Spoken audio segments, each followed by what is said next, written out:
कटक रे गोटे अति पुराना बजार अच्छी ता ना छत्र बजार।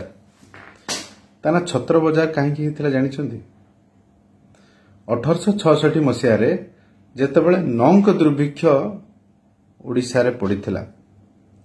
तार ना नौंक दुर्भिक्ष एथिमे हिथिला पुरी गजपति महाराज दिव्य शंकर देवंक शासनर नवम वर्ष ही ए दुर्भिक्ष पड़ीथिला।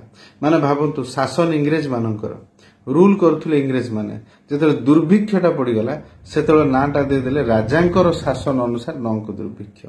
सेतेबेले इंग्रेज माने ओडिया पंडित मानक केमती कब्जा कर रखिथिले आपण देखंतु। ना भी इंग्रेज मानक ना रे गलानी दुर्भिक्षटा सब दुर्भिक्षटा हैला रेभेन्सो साहब को पई।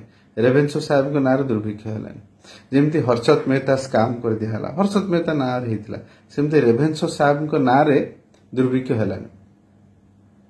से नौंक दुर्भिक्ष समय 1866 मसीहा समय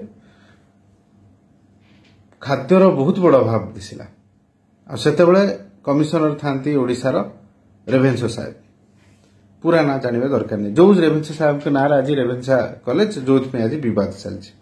से रेभेन्सो साहेब जेतेबेले कमिशनर थिले से 20 क्विंटाल शस्य खाद्य शस्य बंगाल को पठेदेले बंगाला को पठेदेले।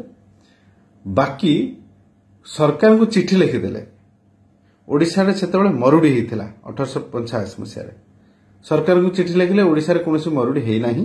खाद्य शस्यर यथेष्ट परिमाण रे एठी भरपूर हेकी अछि। कोनोसी खाद्य शस्य पठेबा दरकार नै।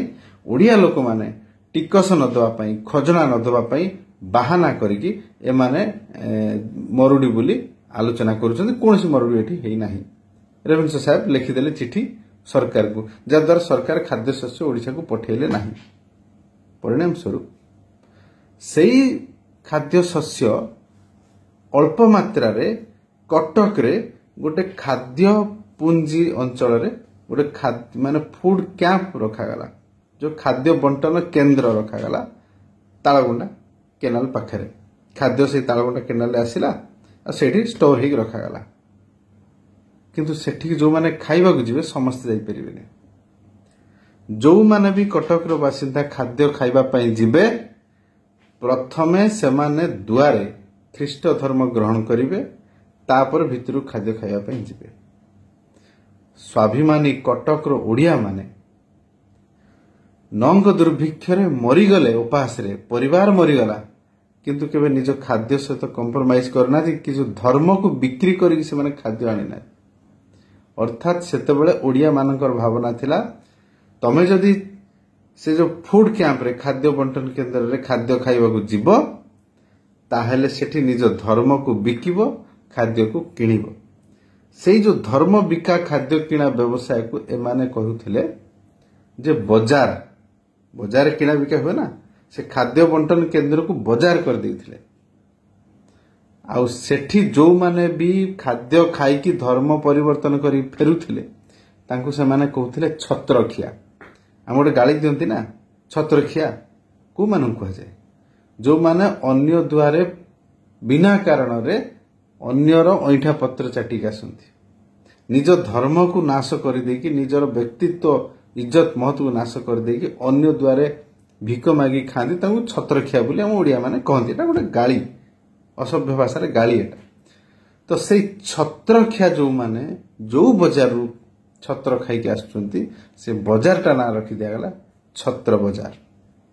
आज भी से छत्र बाजार आज भी अच्छी से नारे भी अच्छी। आ पूरा छत्र बाजार व्यवस्था को पूरा मैनिपुलेट करुले रेभेन्सो साहेब। आ इटा रेभेन्सो साहेब गोटे सुचरित षड्यंत्र थिला हिंदू माननकु ओडिया माननकु धर्म परिवर्तन करिया पे। ए विषय आलोचना करिया भी उचित। ए विषय आलोचना जदि आपण करिवे बहुत लोक सौम्य पट्टनायक भलिया लोक नवीन दास भलिया लोक आ हमर सत्यप्रकाश भलिया लोक गर्जन तर्जन करी सामना कसिवे ना ना ना ना से धर्म परिवर्तन नो रेभेन्सो साहेब ग्रेट थिले महान थिले। आज मन होउची एई सत्यप्रकाश नवीन दास सौम्य पट्टनायक लील महांती एई भलिया लोक माने से समय भी थिले जहा पई बहु वर्ष लागला हमको ओडिसा को स्वाधीनता देबा पई।